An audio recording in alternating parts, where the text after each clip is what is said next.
அன்பானவர்களே, ஆண்டவராகிய இயேசு கிறிஸ்துவின் நாமத்தினாலே இந்த ஆகஸ்ட் மாதம் 23ஆம் தேதி உங்களை வாழ்த்துகிறோம். கர்த்தர் உங்களை ஆசீர்வதிப்பாராக. நம்முடைய ஆராதனைக்கு ஆரம்பமாக தேவனுடைய திரு சமூகத்தை நோக்கி பார்ப்போம்.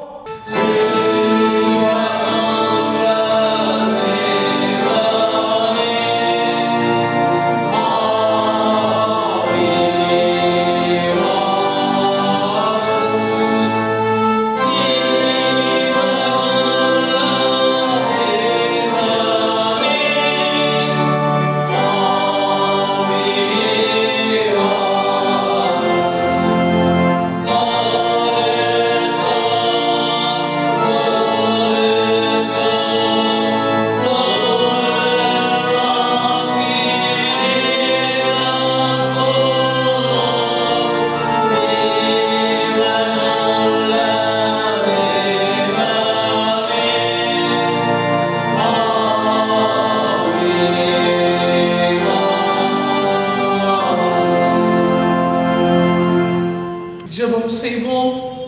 மகா இரக்கமும் அன்பும் கிருபையும் நிறைந்த நல்ல ஆண்டவரே, தேவரீர் எங்களுக்கு ஆசீர்வாதமாய் கொடுத்து இந்த 2020ஆம் ஆண்டு ஆகஸ்ட் மாதம் 4ஆம் ஞாயிற்றுக்கிழமைக்காய் நன்றி சொல்கிறோம். ஆண்டவரே, நாங்கள் வீடுகளில் இருந்து இந்த ஆராதனையை இந்த காணொளி மூலமாய் நாங்கள் இணைந்து ஆராதித்து கொண்டிருக்கிறோம். தேவரீர் நீர் எங்களுக்கு தந்திருக்கக்கூடிய எலக்ட்ரானிக் எக்யூப்மெண்ட்ஸுக்காய் நன்றி சொல்கிறோம். டிசிபிஎன் சேனலுக்காய் நன்றி சொல்கிறோம். திருச்சபையை நடத்துகின்ற அன்பு சகோதரர்களுக்காய் நன்றி சொல்கிறோம். எங்களோடு வாரும். இந்த ஆராதனையில் தேவனே நீர் எங்களை வழி நடத்தும். இயேசு கிறிஸ்துவின் மூலமே ஜெபிக்கிறோம் நல்ல பிதாவே, ஆமேன்.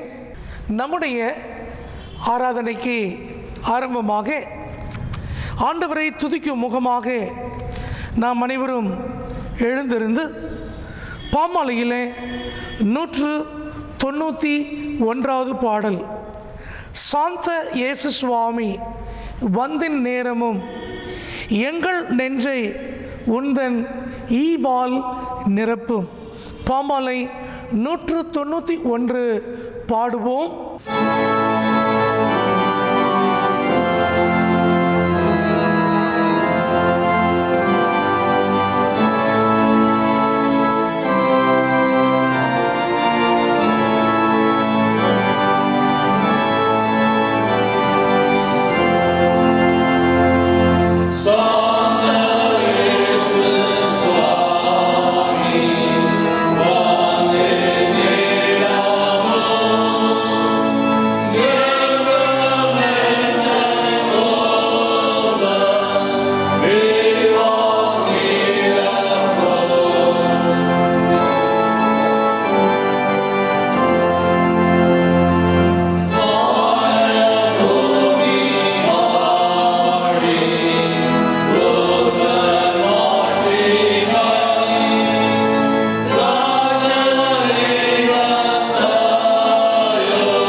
அன்பிற்குரியவர்களே, இந்த நாளிலுமே முறையாய் வாசிக்கும்படியாக தேர்ந்தெடுக்கப்பட்ட சங்கீதம் 104 வசனங்கள் 14 துவங்கி 30 முடிய முறையாக வாசிப்போம். Let us read Psalms 104 verses beginning from 14 to 30. 14 துவங்கி 30 முடிய முறையாக வாசிப்போமாக. பூமியிலிருந்து ஆகாரம் உண்டாகும்படி அவர் மிருகங்களுக்கு புல்லையும் மனுஷருக்கு உபயோகமான பயிர் வகைகளையும் முளைப்பிக்கிறார். மனுஷனுடைய இருதயத்தை மகிழ்ச்சியாக்கும் திராட்சரசத்தையும் அவனுக்கு முகக்கலை உண்டு பண்ணும் எண்ணெயையும் மனுஷனுடைய இருதயத்தை ஆதரிக்கும் ஆகாரத்தையும் விளைவிக்கிறார். கர்த்தருடைய விருட்சங்களும் அவர் நாட்டின லீபனோனின் கேதுருக்களும் சாரத்தினால் நிறைந்திருக்கும். அங்கே குருவிகள் கூடு கட்டும். தேவதாரு விருட்சங்கள் கொக்குகளின் குடியிருப்பு. உயர்ந்த பர்வதங்கள் வரையாடுகளுக்கும் கண்மலைகள் குழி முசல்களுக்கும் அடைக்கலம். சந்திரனையும் காலக்குறிப்புகளுக்காக படைத்தார். சூரியன் தன் அஸ்தமனத்தை அறியும். நீர் இருளை கட்டளையிடுகிறீர், இராக்காலமாகும். அதிலே சகல காட்டு ஜீவன்களும் நடமாடும். பாலசிங்கங்கள் இறைக்காக கர்ஜித்து தேவனால் தங்களுக்கு ஆகாரம் கிடைக்கும்படிக்கு தேடும். சூரியன் உதிக்கையில் அவைகள் ஒதுங்கி தங்கள் தாவரங்களில் படுத்துக் கொள்ளும். அப்பொழுது மனுஷன் சாயங்காலம் மட்டும் தன் வேலைக்கும் தன் பண்ணைக்கும் புறப்படுகிறான். கர்த்தாவே, உமது கிரியைகள் எவ்வளவு திரளாயிருக்கிறது! அவைகளையெல்லாம் ஞானமாய் படைத்தீர். பூமி உம்முடைய பொருள்களினால் நிறைந்திருக்கிறது. பெரிதும் விஸ்தாரமான இந்த சமுத்திரத்தை அப்படியே நிறைந்திருக்கிறது. அதிலே சஞ்சரிக்கும் சிறியவைகளுமாய் பெரியவைகளுமான எண்ணிலாய் இருந்த ஜீவன்களும் உண்டு. அதிலே கப்பல்கள் ஓடும். அதிலே விளையாடும்படி நீர் உண்டாக்கின திமிங்கலமும் உண்டு. ஏற்ற வேளையில் ஆகாரத்தை தருவீர் என்று அவைகளெல்லாம் உம்மை நோக்கி காத்திருக்கும். நீர் கொடுக்க அவைகள் வாங்கிக் கொள்ளும். நீர் உம்முடைய கையை திறக்க அவைகள் நன்மையால் திருப்தியாகும். நீர் உமது முகத்தை மறைக்க திகைக்கும். நீர் அவைகளின் சுவாசத்தை வாங்கிக் கொள்ள அவைகள் மாண்டு தங்கள் மண்ணுக்கு திரும்பும். யாவரும் இணைந்து வாசிப்போம். நீர் உம்முடைய ஆவியை அனுப்பும் போது அவைகள் சிருஷ்டிக்கப்படும். நீர் பூமியின் ரூபத்தையும் புதிதாக்குகிறீர். பிதாவுக்கும் குமாரனுக்கும் பரிசுத்த ஆவிக்கும் மகிமை உண்டாவதாக.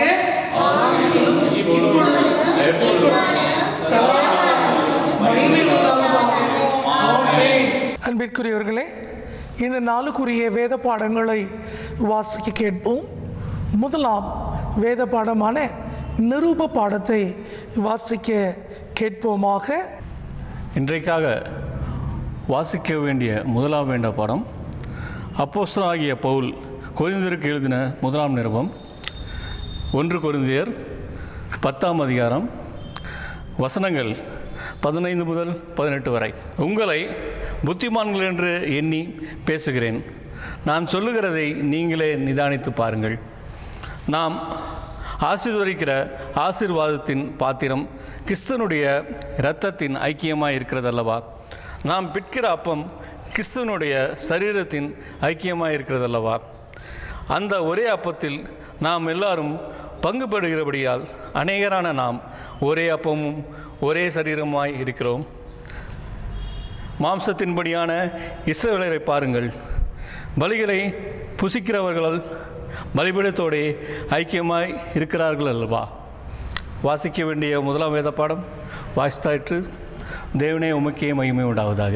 அன்பானவர்களே, தொடர்ந்து 2ஆம் வேத பாடமான நற்செய்தி வேத பாடம் வாசிக்க கேட்போம். நற்செய்தி வேத பாடம் வாசிக்க நாம் அனைவரும் எழுந்து நிற்போமாக. வாசிக்கப்படியாக தேர்ந்தெடுக்கப்பட்ட நற்செய்தி பாடம் மார்க்கு 14:16 முதல் 24 வரை வாசிக்கப்படுகிறது. வாசிக்கப்பட தேர்ந்தெடுக்கப்பட்ட நற்செய்தி பாடம் மார்க்கு 14 16 முதல் 24 வரை. அப்படியே அவருடைய சீஷர் புறப்பட்டு நகரத்தில் போய் தங்களுக்கு அவர் சொன்னபடியே கண்டு பஸ்காவை ஆயத்தம் பண்ணினார்கள். சாயங்காலம் ஆனபோது அவர் 12 கூட அவ்விடத்திற்கு வந்தார். அவர்கள் பந்தி அமர்ந்து போஜனம் பண்ணுகையில் இயேசு அவர்களை நோக்கி, என்னுடனே புசிக்கிற உங்களில் ஒருவன் என்னை காட்டி கொடுப்பான் என்று மெய்யாகவே உங்களுக்கு சொல்லுகிறேன் என்றார். அப்பொழுது அவர் துக்கமடைந்து நானோ என்று ஒவ்வொருவரும் அவ்விடத்தில் கேட்கத் தொடங்கினார்கள். அவர் பிரத்திரமாக, என்னுடனே கூட தாளத்தில் கையிடுகிறவனாகிய 12 ஒருவனா அவன் என்று சொல்லி, மனுஷகுமாரன் தம்மை குறித்து எழுதியிருக்கிறபடியே போகிறார். ஆகிலும் எந்த மனுஷால் மனுஷகுமாரன் காட்டி கொடுக்கப்படுகிறாரோ அந்த மனுஷன் ஐயோ, அந்த மனுஷன் பிரவாதிருந்தான் ஆனால் அவனுக்கு நலமாயிருக்கும் என்றார்.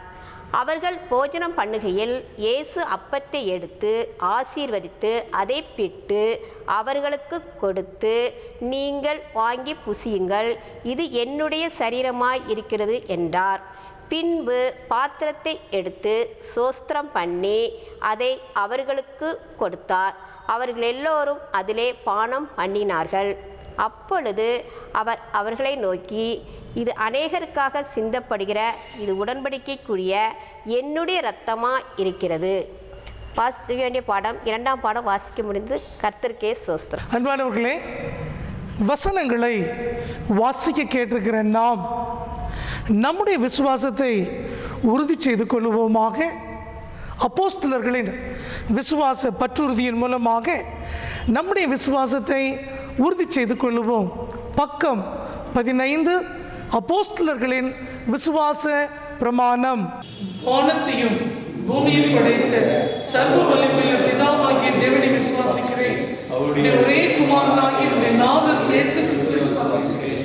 அவர் பரிசுத்த ஆவியினாலே கன்னி மரியாதையில் உட்பவித்து பிறந்தார். பொந்திய பிலாத்தின் காலத்தில் பாடுபட்டு சிலுவையில் அறையுண்டு மரித்து அடக்கம் பண்ணப்பட்டு பாதாளத்தில் இறங்கினார். 3ஆம் நாள் மரித்தோரிலிருந்து எழுந்திருந்தார். பரமண்டலத்தில் ஏறி சர்வ வல்லமை காவலை ஏழு வலதுபார்சலில் வீற்றிருக்கிறார். அவ்விடத்திலிருந்து உயிரோரையும் மரித்தோரையும் நியாயந்தீர்க்க வருவார். பரிசுத்த ஆவியை விசுவாசிக்கிறேன். பொதுவாய் பரிசுத்த சபையும் பரிசுத்தவான்களுடைய ஐக்கியமும் பாவ மன்னிப்பும் சரீர உயிர்த்தெழுதலும் நித்திய ஜீவனும் உணர்ந்து விசுவாசிக்கிறேன். ஆமென். அந்த ஒரே அப்பத்தில் நாம் எல்லோரும் பங்கு பெறுகிறபடியால் அநேகரான நாம் ஒரே அப்பமும் ஒரே சரீரமுமாய் இருக்கிறோம். ஜெபம் செய்வோம். மகா இரக்கமும் அன்பும் கிருபையும் நிறைந்த நல்ல ஆண்டவரே, தேவரே, நீர் ஆசீர்வாதமாய் கொடுத்த இந்த அருமையான நாளிலும் உம்முடைய பிள்ளைகளாகிய நாங்கள் ஒன்று கூடி உம்மை ஆராதிக்க தேவன் தந்த கிருபைக்காக நாங்கள் நன்றி சொல்கிறோம். அடியேனுடைய வாயின் வார்த்தைகள், எங்கள் குழுமி இருக்கிற எங்கள் எல்லாருடைய இருதயத்தின் சிந்தனை உம் சமூகத்தில் உண்மையாக இருக்க வேண்டும் என தாழ்மையோடு ஜெபிக்கிறோம் நல்ல பிதாவே. ஆமென். ஆண்டவராகிய இயேசு கிறிஸ்துவின் நாமத்தினாலே உங்கள் அனைவரையும் இந்த காலை நேரத்தில் வாழ்த்துகிறேன். கர்த்தர் உங்களை ஆசீர்வதிப்பாராக. அன்பிற்குரியவர்களே, இந்த அருமையான நாளிலும் தேவ செய்திக்காக நாம் பெற்றுக்கொண்டிருக்கக்கூடிய தலைப்பு The Sacrament of Holy Communion. The Sacrament of Holy Communion. திருவிருந்து எனும் திருவருட்சாதனம். திருவிருந்து எனும் திரு அருட்சாதனம். அன்பானவர்களே, திருவிருந்து என்று சொல்லக்கூடிய நம்முடைய திருச்சபையினுடைய சாக்கிரமந்துகளில் ஒன்றாகிய இந்த திரு அருட்சாதனம் நற்கருணை அல்லது திருப்பலி அல்லது தேவனுடைய விருந்து என்று சொல்லக்கூடிய இந்த திருவிருந்து என்கின்ற ஒரு காரியத்தை இன்றைக்கு நாம் கற்றுக்கொள்ளுவோம். பெந்தகோஸ்தே திருநாளுக்கு பின்வரும் 12ஆம் ஞாயிறாகிய இன்று 2020ஆம் ஆண்டிலே ஆலயத்துக்கு வர முடியாத ஒரு சூழ்நிலை, நாம் வீடுகளில் அமர்ந்து செய்திகளை கேட்கின்ற ஒரு நிலைப்பாடு. ஆனாலும் இவைகளெல்லாம் மாறும் என்கின்ற ஒரு நம்பிக்கை நமக்கு உண்டு. ஏன் என்று சொன்னால், இந்த தொற்று நோய் என்று சொல்லக்கூடிய இந்த COVID-19 நிலை குறைந்து வருகின்ற காலமாய் இருந்து கொண்டிருப்பதினாலே வெகு சீக்கிரத்திலே நாம் மீண்டும் ஆலயத்துக்கு வருவோம் என்கின்ற ஒரு நம்பிக்கையோடு காத்திருக்கின்றோம். விசேஷமாக இந்த உலகத்திலே ஆண்டவருடைய மீட்பின் பணி, the redeeming work of God என்று சொல்லுகின்ற அந்த திருப்பணியிலே சக்கரபந்து என்று சொல்லக்கூடிய ஒரு லத்தீன் மொழியில் சொல்லக்கூடிய இந்த பாரம்பரிய வார்த்தையை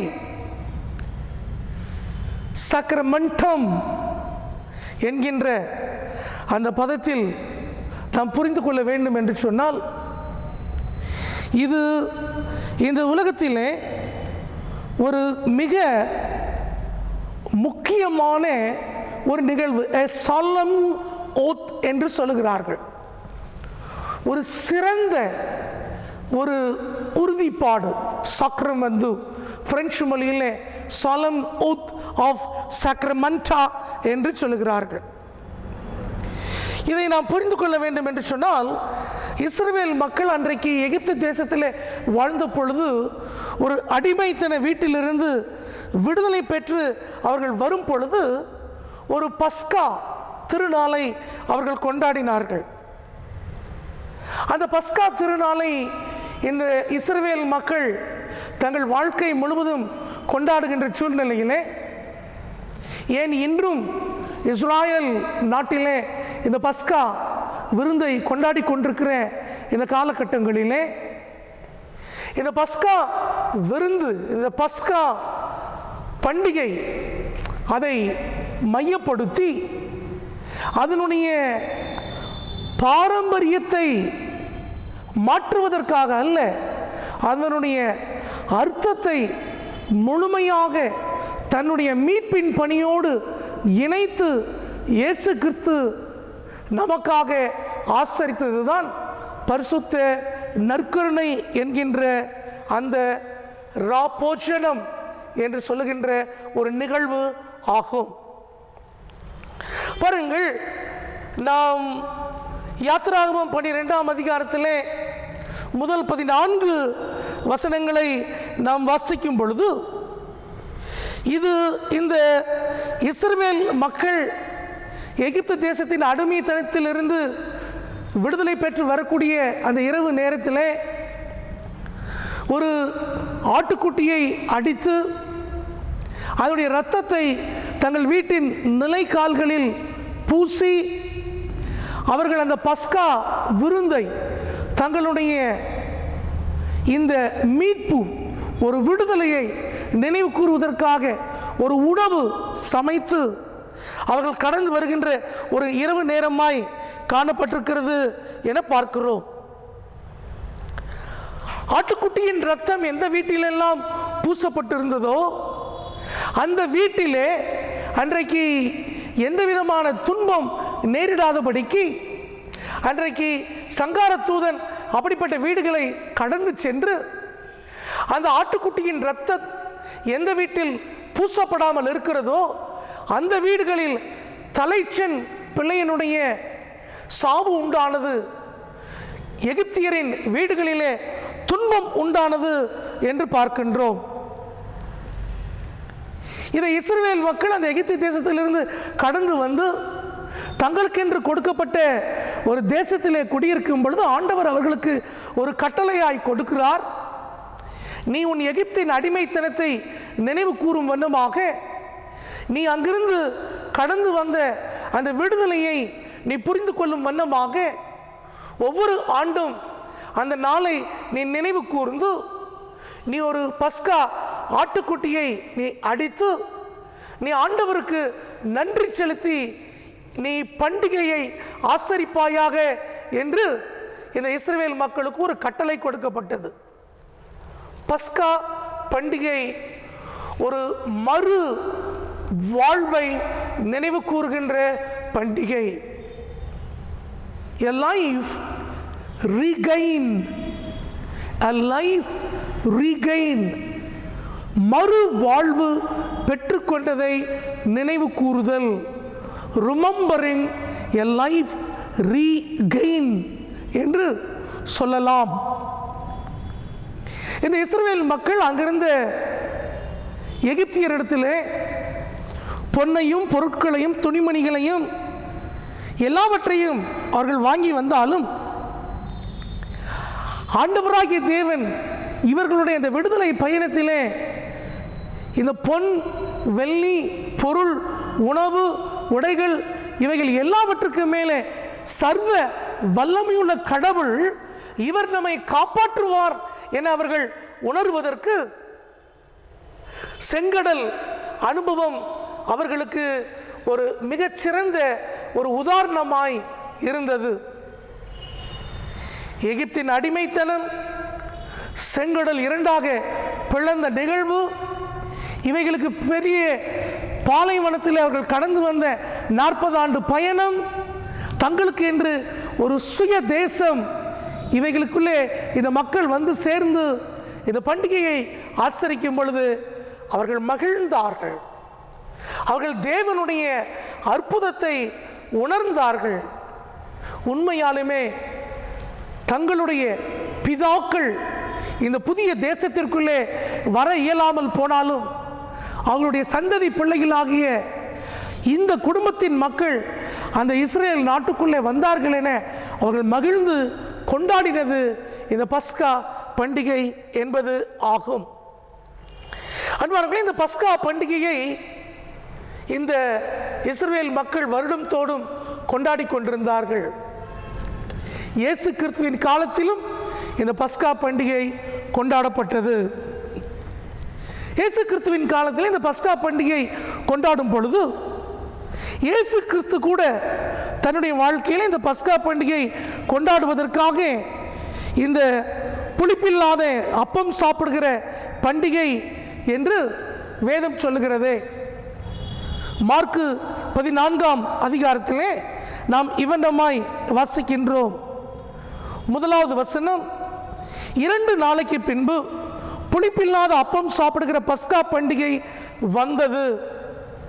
அப்பொழுது பிரதான ஆசாரியரும் வேத பாரகரும் அவரை தந்திரமாய் பிடித்து, இயேசு கிறிஸ்துவை தந்திரமாய் பிடித்து கொலை செய்யும்படி வகை தேடினார்கள்.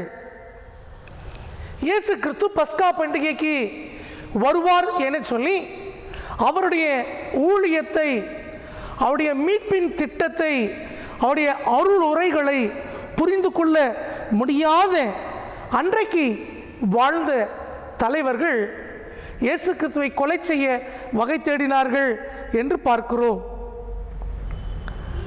இயேசு கிறிஸ்துவினுடைய சீடர்கள் இயேசு கிறிஸ்துவினிடத்தில் ஒரு கேள்வியை கேட்கிறார்கள். மார்க்கு 14:14, பஸ்கா பலியிடும் நாளாகிய புளிப்பில்லாத அப்பம் சாப்பிடுகிற 1ஆம் நாளிலே அவருடைய சீசர்கள் அவரிடத்தில் வந்து, நீர் பஸ்காவை புசிப்பதற்கு நாங்கள் எங்கே போய் ஆயத்தம் செய்ய சித்தமாய் இருக்கிறீர் என்று கேட்டார்கள். பாருங்கள், இந்த சீடர்கள் இயேசு கிறிஸ்துவினிடத்தில் இந்த பஸ்கா பண்டிகையை ஆசரிக்கும்படியாக அந்த நாளுக்காக ஒரு அழைப்பு கொடுக்கிறார்கள்.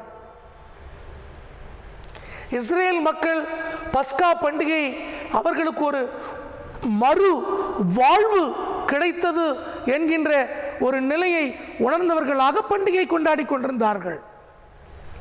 இரண்டாவதாக, இயேசு கிறிஸ்துவின் காலத்தில் இந்த பஸ்கா பண்டிகையை கொண்டாடுகின்ற இந்த காலத்திலே இயேசு கிறிஸ்துவையும் இந்த பண்டிகையை கொண்டாட ஒரு அழைப்பு அங்கு சீடர்கள் கொடுத்து கொண்டிருக்கிற வேளையிலே இயேசு கிறிஸ்து இந்த பண்டிகையை கொண்டாடும்படியாக ஆயத்தம் செய்ய ஒரு காரியத்தை செய்கிறார்.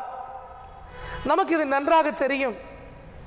இயேசு கிறிஸ்து சொல்லுகிறார், நீங்கள் நகரத்திற்குள் செல்லும் பொழுது தண்ணீர் குடம் எடுத்து வருகின்ற ஒரு மனிதனை காண்பீர்கள். அவன் ஒரு வீட்டிற்குள்ளே செல்லுவான். அவனிடத்திலே நீங்கள் போதகர் சீசரோடு பஸ்காவை புசிப்பதற்கு எந்த இடம் உண்டு என்று கேளுங்கள். அவன் ஆயத்தம் பண்ணப்பட்ட ஒரு இடத்தை உங்களுக்கு காண்பிப்பான். இந்த சம்பவம் நடக்கிறது. ஒரு ஆண் தண்ணீர் குடம் சுமந்து கொண்டு வருகிறான். ஒரு வீடு ஆயத்தமாக்கப்பட்டிருக்கிறது. இயேசு கிறிஸ்து இந்த பஸ்கா பண்டிகையை கொண்டாடுகின்ற சூழ்நிலையிலே அவர் தன்னுடைய சீடர்களின் கால்களை கழுவுகிறார். அவர்கள் எல்லோரும் அப்படம் அந்த காரியத்தை அவர்கள் சாப்பிடும் பொழுது நடந்த காரியம் என்ன? இயேசு கிறிஸ்து சொல்கிறார், என்னோடு புசிக்கிற ஒருவன் என்னை காட்டிக் கொடுப்பான் என சொல்லுகின்றார். பிறகு அவர்கள் போஜனம் பண்ணுகையில் இயேசு கிறிஸ்து அப்பத்தை எடுத்து ஆசீர்வதித்து அதை அவர்களுக்கு கொடுத்து, நீங்கள் வாங்கி புசியுங்கள், இது என்னுடைய சரீரமாய் இருக்கிறது. Mark 14:22 this is my body என்று சொல்வதை பார்க்கின்றோம். பாத்திரத்தையும் எடுத்து அவர்களுக்கு அதை கொடுக்கின்றார். எல்லோரும் பானம் பண்ணுகின்றார்கள். பொதுவாக இந்த பஸ்கா பண்டிகை இஸ்ரவேல் மக்கள், இந்த யூத ஜனம் அங்கு நினைவு கூறும் பொழுது ஒவ்வொரு வீட்டிலும் வேலைக்காரர்கள் இருப்பார்களாம், அடிமைகள் இருப்பார்களாம். இந்த அடிமைகள் இந்த பஸ்கா பண்டிகையை கொண்டாடக்கூடிய சூழ்நிலையிலே கைகளில் துணியை வைத்துக்கொண்டு ஆயத்தமாக இருப்பார்கள். எப்பொழுது வேண்டுமானாலும் எஜமான் இந்த துணியை கேட்கலாம். கையை துடைப்பதற்கு, வாயை துடைப்பதற்கு இவர்கள் ஆயத்தமாய் நின்று கொண்டிருக்க வேண்டும். ஆனால் நமக்கு தெரியும், இயேசு கிறிஸ்து ஒரு பாத்திரத்தை கொண்டு வந்து சீடர்களின் கால்களை கழுவி சீடர்களின் பாதத்தை அவர் அன்றைக்கு சுத்தம் செய்கிறார் என்று பார்க்கிறோம். இயேசு கிறிஸ்து தன்னை ஒரு அடிமையை போல அந்த இடத்திலே அவர் காண்பிப்பதை நாம் பார்க்கிறோம். ஒரு ஆயத்தமாக்கப்பட்ட ஒரு இடம் இருப்பதை நாம் பார்க்கிறோம். என்னுடைய சரீரம் இந்த அப்பம் என்று சொல்லுவதை பார்க்கின்றோம். அன்பானவர்களே, இந்த இஸ்ரவேல் மக்கள் இந்த பஸ்கா பண்டிகையை பாரம்பரியமாய் அவர்கள் கொண்டாடி வந்தார்கள். எங்கள் முன்னோர் அவர்கள் எகிப்திலிருந்து விடுதலையாகி வந்தார்கள். ஆகவே ஒரு இரவு நேரத்திலே நடந்த நிகழ்வை நாங்கள் நினைவு கூறுகிறோம் என்று அவர்கள் என்றைக்கும் நினைவு கூர்ந்து வந்தார்கள். ஆனால் இயேசு கிறிஸ்துவின் காலத்தில் இயேசு கிறிஸ்து அந்த பெரிய வியாழன் அன்று சீடர்களோடு மேல் வீட்டறையிலே இந்த கடைசி ராப்போஜனத்தை அவர் எடுத்துக்கொள்ளும் பொழுது அவர் சொல்லுகின்ற காரியம் என்னவென்று சொன்னால், மார்க் 14:24 வாசிக்கின்றோம். அப்பொழுது அவர் அவர்களை நோக்கி, இது அநேகருக்காக சிந்தப்படுகின்ற புது உடன்படிக்கைக்குரிய என்னுடைய இரத்தம், a blood of new covenant என்று சொல்லுகின்றார். a blood of new covenant, ஒரு புதிய உடன்படிக்கை என்று ஆண்டவர் சொல்லுவதை பார்க்கின்றோம். பாரம்பரியத்திலே இந்த பஸ்கா பண்டிகையை கொண்டாடி கொண்டிருந்தார்கள். எங்களுடைய முன்னோர்கள் எகிப்தின் அடிமைத்தனத்திலிருந்து கடந்து வந்தார்கள், ஆகவே நாங்களும் நினைவு கூறுகிறோம் என கொண்டாடி கொண்டு வந்தார்கள். அதற்கு பல்வேறு விதமான பொருள் அர்த்தங்களை உண்டு பண்ணி இவர்கள் இந்த பஸ்கா விருந்து கொண்டாடும் பொழுது சுற்றிலும் அடிமைகளை நிற்க வைத்து இவர்களுடைய ஏவல் வேலைகளை எல்லாம் அவர்களிடத்திலே வாங்கி இவர்கள் அந்த ஒரு பெரிய ஒரு மாபெரும் விருந்து போல கொண்டாடி மகிழ்ந்து கொண்டிருந்தார்கள். இயேசு கிறிஸ்துவோ அதை முற்றுமாய், அந்த பாரம்பரியத்தை முற்றுமாய் மாற்றும்படியாக இவர் ஒரு அடிமையை போல செயல்படுகின்றார். இவர் சீடர்களின் கால்களை அங்கு கழுவுகின்றார். இவர் ஒரு ஆயத்தமான ஒரு இடம் இருப்பதை அந்த சீடர்களுக்கு உணர்த்துகின்றார். இதை கண்டுபிடிக்க ஒரு அற்புதம் நடைபெறுவதைப் போல நீங்கள் செல்லும் பொழுது ஒரு ஆண் தண்ணீர் கூடம் எடுத்துக்கொண்டு வருவான் என்று சொல்லுகிறார்கள். இது அந்த யூத கலாச்சாரத்திலே காண முடியாத ஒரு காட்சி. ஆண் ஒரு தண்ணீர் குடம் சுமந்து கொண்டு வீதிகளில் ஒருபோதும் அவன் வர முடியாது, வரமாட்டான். ஆனால் அன்றைக்கு அப்படி நடக்கிறது. ஒரு புதிய காரியத்தை இயேசு சொல்கிறார்.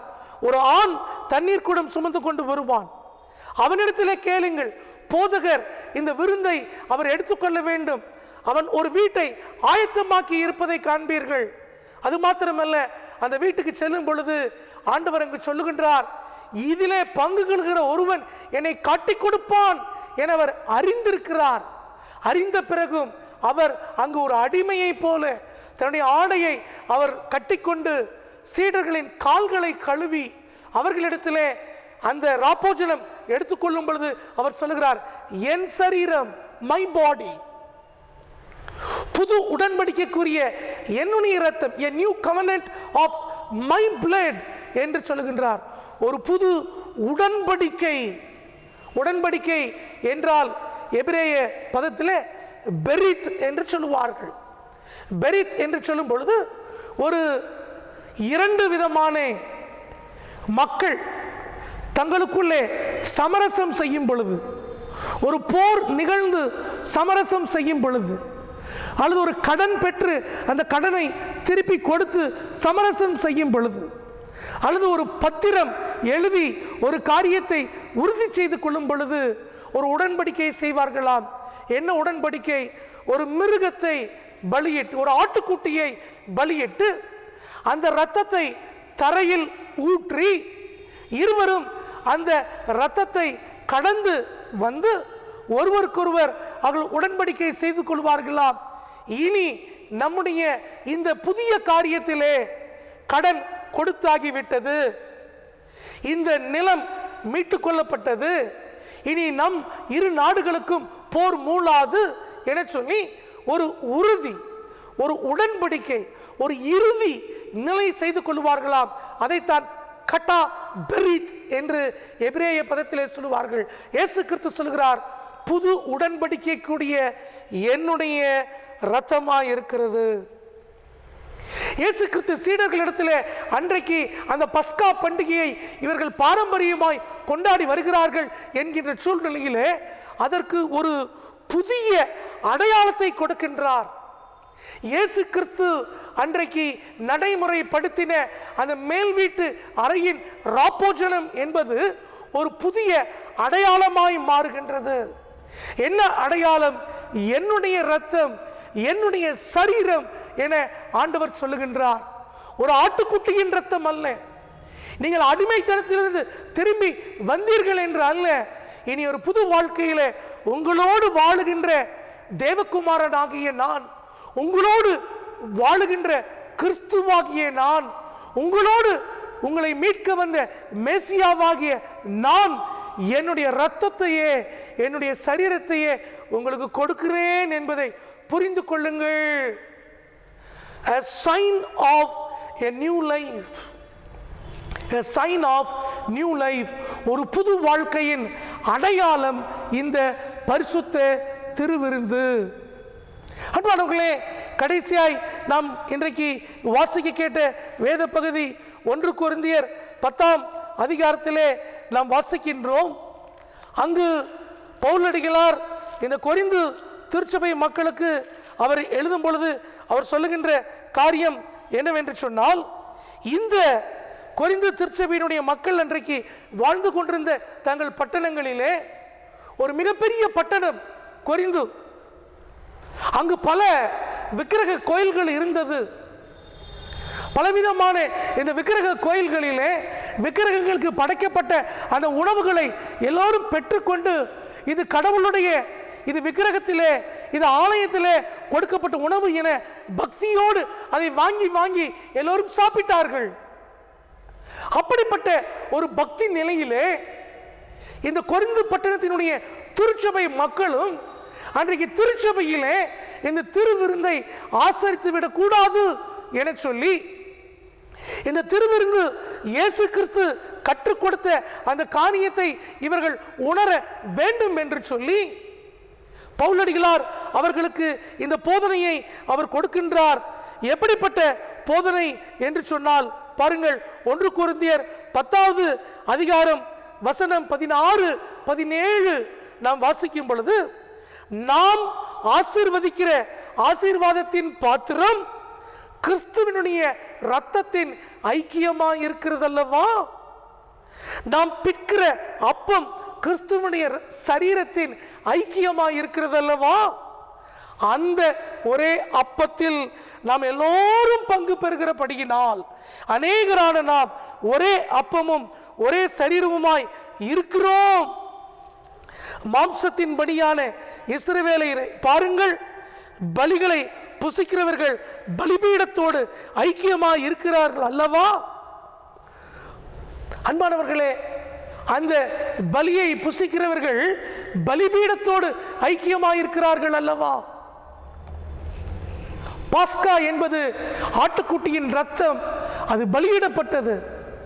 அப்போ இந்த ரத்தம், ஆட்டுக்குட்டியின் ரத்தம் எங்கள் வீட்டின் நிலைக்கால்களிலே பூசப்பட்டதின் நிமித்தமாக எங்கள் வீட்டிலே சங்கார தூதன் கடந்து போனான், எங்களுக்குள்ளே மரணம் இல்லை என அவர்கள் உணர்ந்தார்கள். அந்த ஆட்டுக்குட்டியின் மூலமாய், அந்த பலியின் மூலமாய் எங்களுக்கு ஒரு நன்மை கிடைத்தது என உணர்ந்தார்கள்.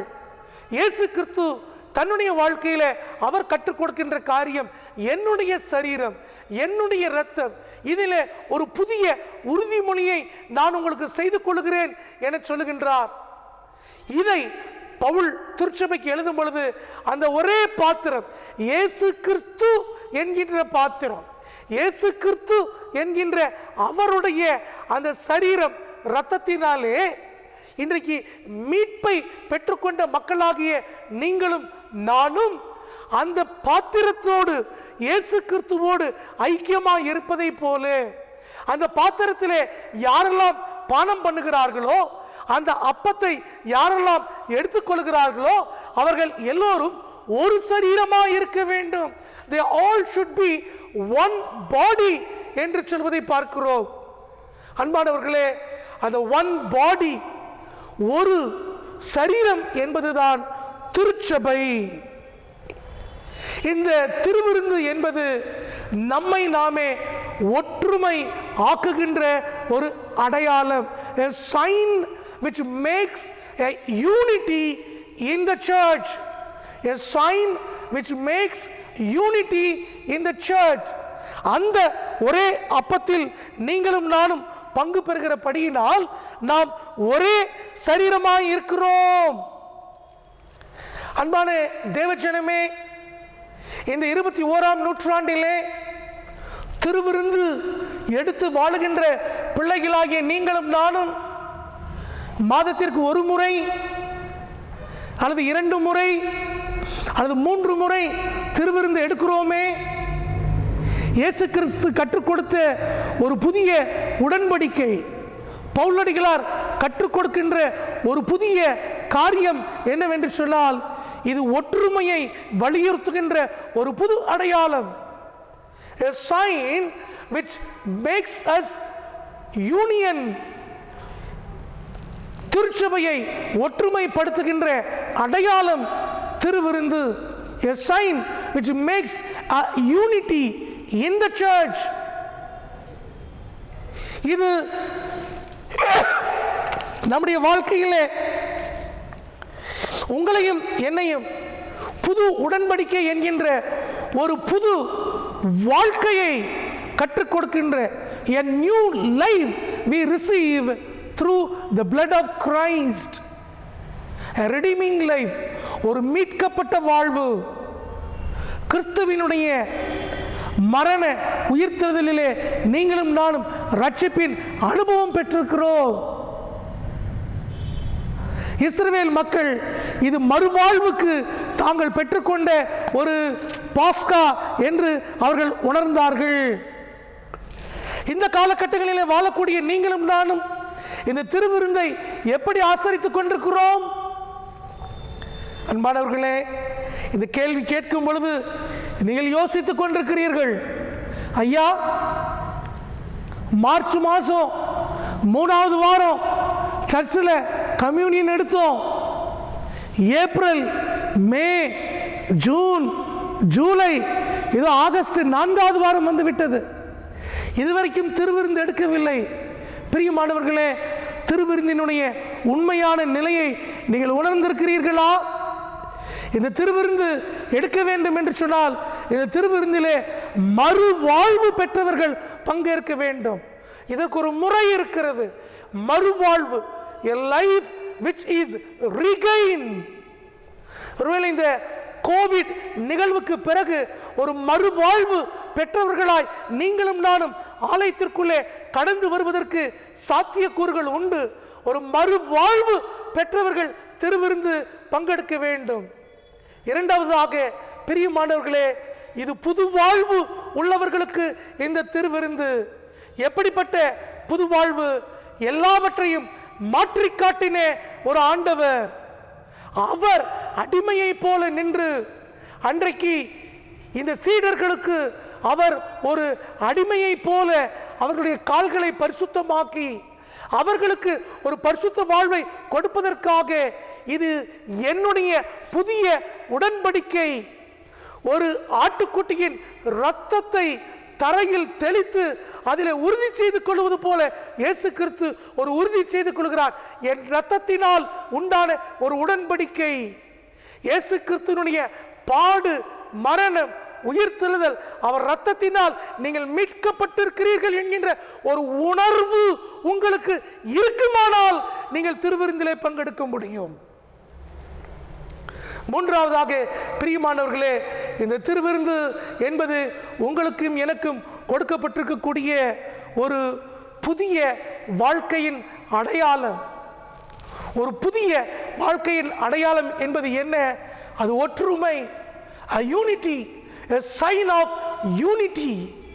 இந்த ஒரே அப்பத்தில் பங்கு பெறுகிற படியினாலே நாம் எல்லோரும் ஒரே சரீரமாய் இருக்கிறோம்.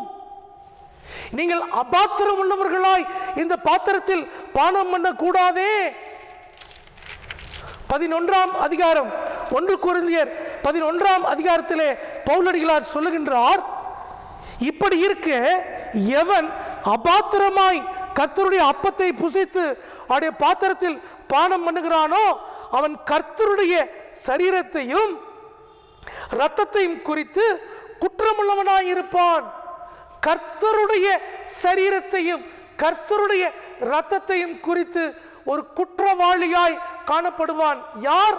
அபாத்திர நிலையிலே பங்கு பெறுகிறவன். அன்பானவர்களே, 4 மாத காலம் அல்லது 5 மாத காலம் உங்களுக்கும் எனக்கும் கொடுக்கப்பட்டிருக்கிறது. இந்த காலங்களிலே உங்கள் வாழ்க்கையில் ஒரு மாற்றம் இருக்காவிட்டால், இந்த காலகட்டங்களிலே உங்கள் ஆவிக்குரிய வாழ்க்கையிலே உண்மை தன்மை காணப்படாவிட்டால், இந்த காலகட்டங்களிலே நீங்கள் திருச்சபை என்கின்ற இந்த ஒற்றுமையிலே மாறுபாடு உள்ள மக்களாய் காணப்படுவர்களாய் இருப்பீர்கள் என்று சொன்னால் நீங்கள் திருவிருந்திலே பாத்திரவான்கள் அல்ல. மறுவாழ்வு எனக்கு கொடுக்கப்பட்டிருக்கிறது. இயேசு கிறிஸ்து என் வாழ்க்கையை மாற்றியிருக்கிறார் என ஒரு புது வாழ்வின் உணர்வு உங்களுக்கு இருக்கும் பொழுது ஒரு ஒற்றுமையின் எண்ணம் திருச்சபைக்குள்ளே உங்களுக்கு காணப்படும் பொழுது நீங்கள் பாத்திரவான்களாக இருக்கிறீர்கள். இது திருவிருந்து என்கின்ற சாக்கிரமந்து வெளிப்படையான ஒரு அடையாளம், a sign outward, a change inward, உள்ளான மாற்றம் தருவதுதான் சாக்கிரமந்து. அப்படிப்பட்ட சாக்கிரமந்தை பெற்றுக்கொள்ளும்படியாக வெளிப்படையாக ஒரு அப்பத்தையும் திராட்சரசத்தையும் பெற்று உள்ளுக்குள்ளாக இத்தனை அர்த்தங்களை பொருளை உணர்ந்து மாற்றமுள்ள மக்களாய் வாழ்வதற்கு கர்த்தர் உங்களை வரவேற்பாராக. திருச்சபையின் கதவுகள் உங்களுக்காய் திறக்கப்படுவதாக. நீங்கள் புதிதான மனிதர்களாய் ஆலயத்திற்குள்ளே கடந்து வருவீர்களாக. கர்த்தர் தாமே இந்த வசனங்களை ஆசீர்வதிப்பார். ஆமென்.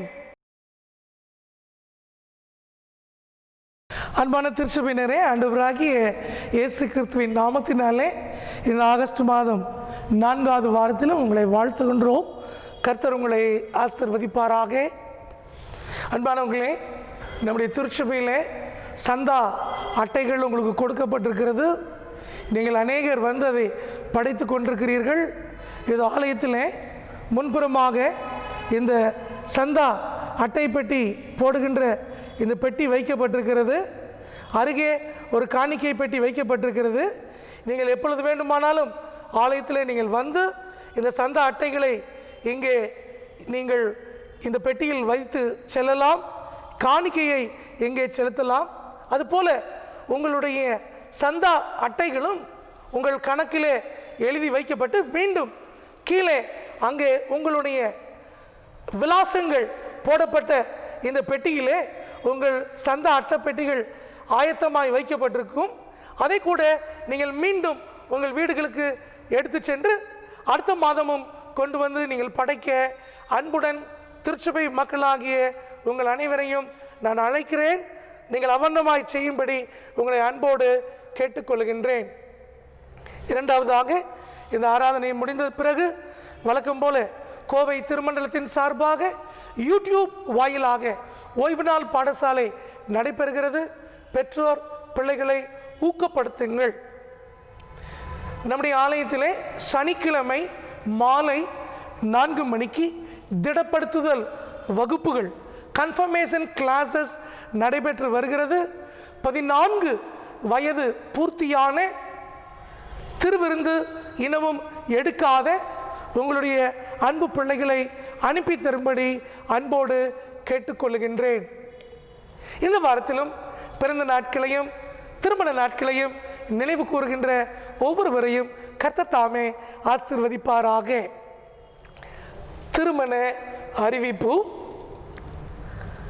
நமது சபையை சேர்ந்த திருமதி திரு இயேசுமணியான் தாயம்மாள் அவர்களுடைய குமாரன் ஈஸ்டர் ஜாஷுவா அவர்களும், சென்னை பேராயம் சிஎஸ்ஐ பர்தலமேயு ஆலயம் பம்மல் போதகசேகரம் சேர்ந்த திருமதி திரு ஜோசப் சோபனா ராணி என்பவர்களின் மகள் ஜோஸ்லின் என்பவரும் திருமணம் செய்து கொள்ள இருக்கிறார்கள் என்று அறிவிக்கின்றேன்.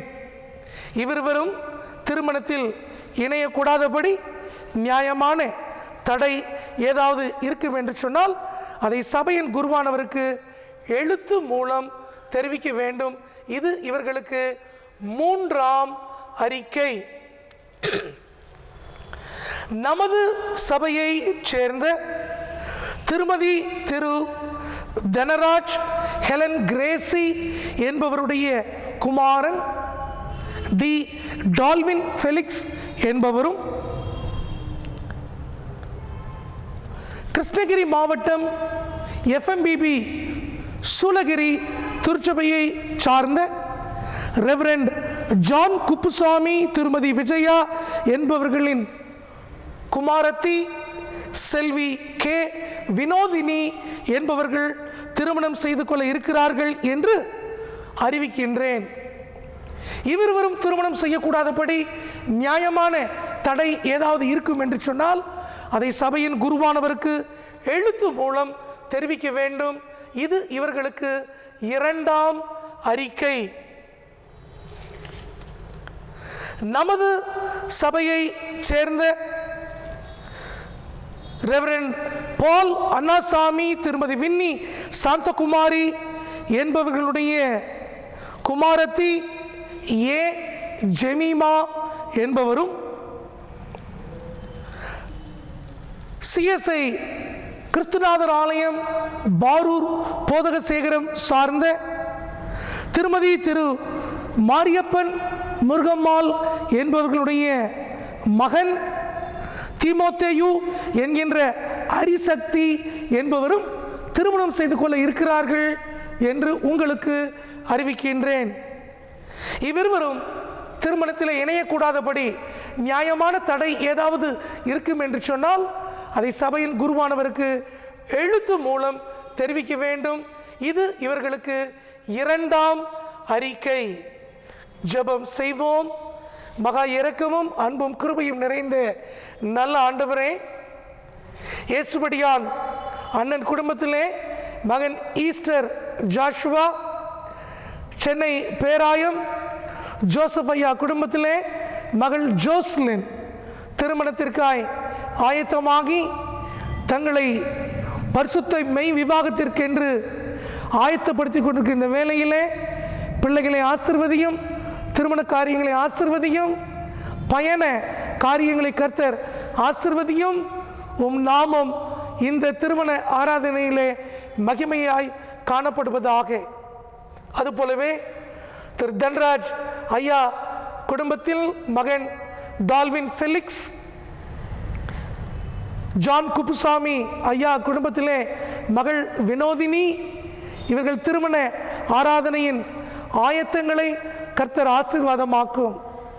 அதுபோல அருமையான பால் அண்ணாசாமி ஐயா குடும்பத்திலே மகள் ஜெமீமா, அதுபோல திரு மாரியப்பன் ஐயா குடும்பத்திலே மகன் தீமோத்தி என்கின்ற அரிசக்தி, இவர்களுடைய திருமண ஆராதனை ஆயத்தங்களை கர்த்தர் ஆசீர்வதியும். கர்த்தாவே, உம்முடைய கிருபைக்கு இந்த மக்களை நாங்கள் ஒப்புக் கொடுக்கின்றோம். கர்த்தர் தாமே தம்முடைய மக்களை ஆசீர்வதிப்பீராக. இயேசு கிறிஸ்துவின் மூலம் ஜெபிக்கிறோம் நல்ல பிதாவே, ஆமென். அன்பானவர்களே, திருவிருந்து என்கின்ற சாக்கிரமந்தை குறித்து நாம் அறிந்து கொண்டோம்.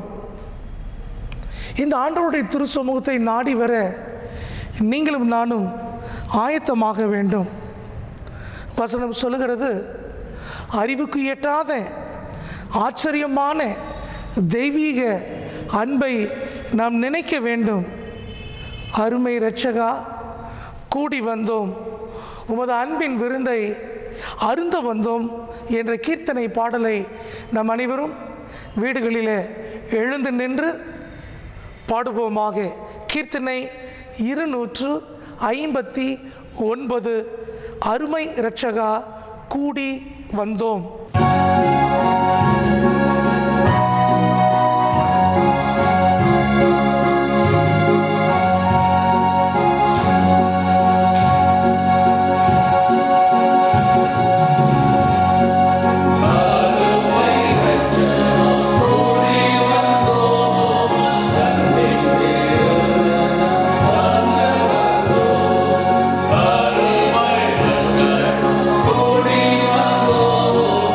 Amen.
ஜெபம் செய்வோம்.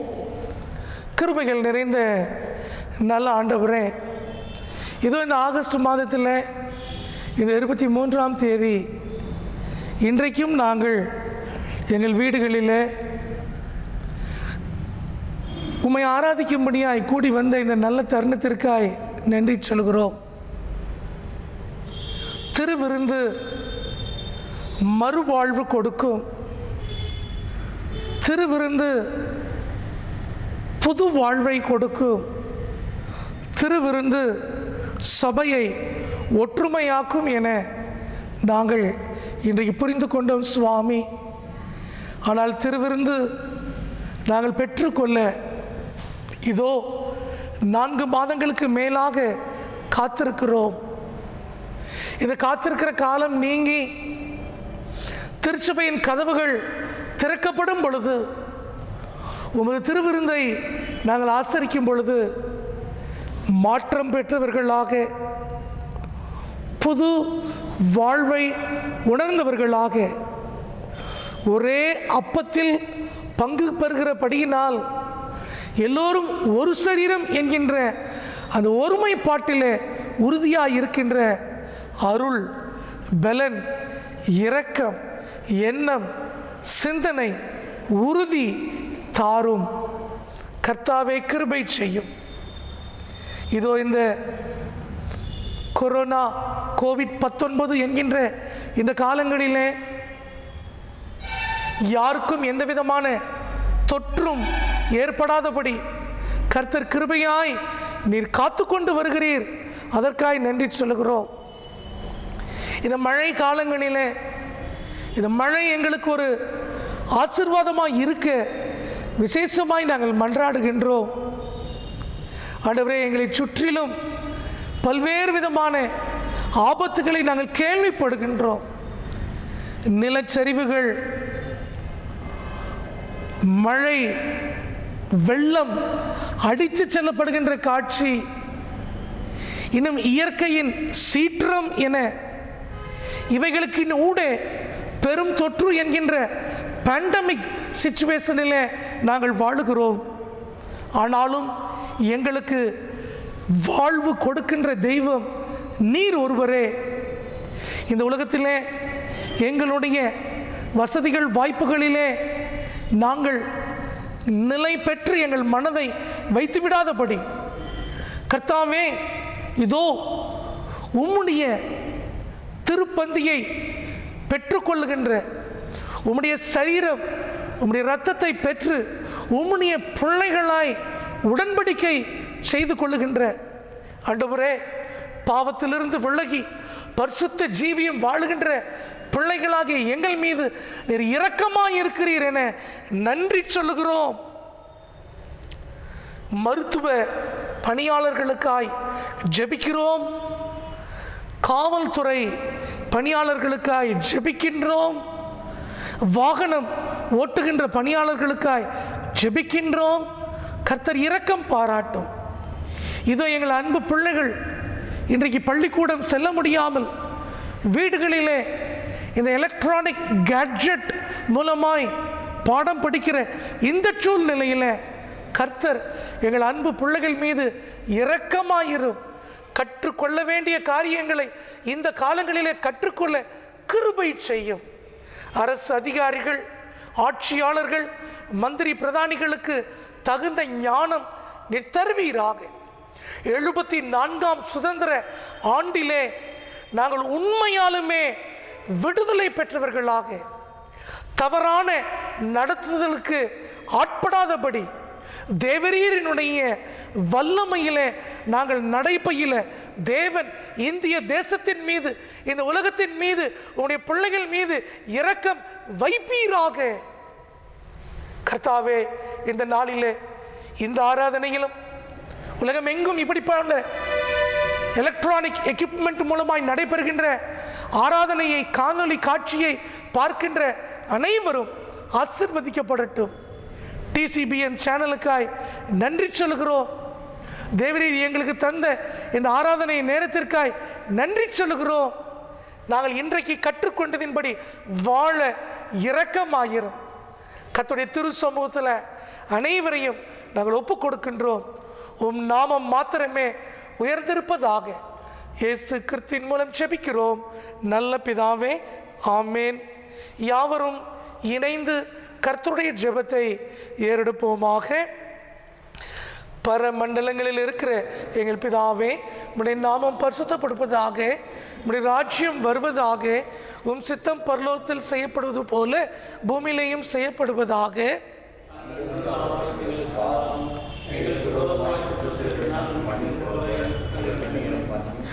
சோனிக்கு பிரேசிக்கப்படாமல் தீமையிலிருந்து ரட்சித்துக்கொள். ராஜ்யமும் வல்லமையும் மகிமையும் என்றென்றைக்கும் உம்முடையகளே, ஆமேன். ஆண்டவராயிருக்கிற இயேசு கிறிஸ்துவின் கிருபை, பிதாவாகிய தேவனுடைய அன்பு, தூய ஆவியானுடைய ஆளுகை நம் அனைவரோடு கூட என்றும் என்றும் சதா காலமும் நிலைத்திருப்பதாக.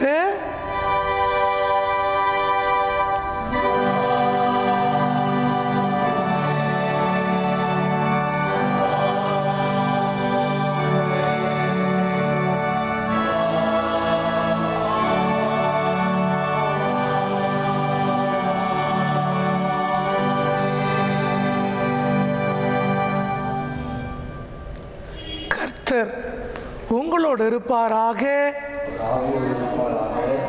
நாம் சமாதானத்தோடு சென்று வரக்கிடவோம் கர்த்தருடைய நாமத்தினாலே, ஆமேன்.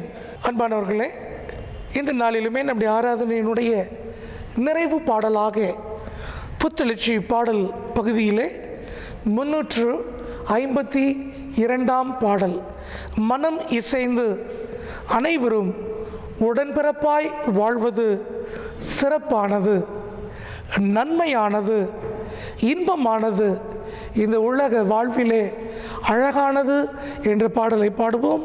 கீர்த்தனை 352.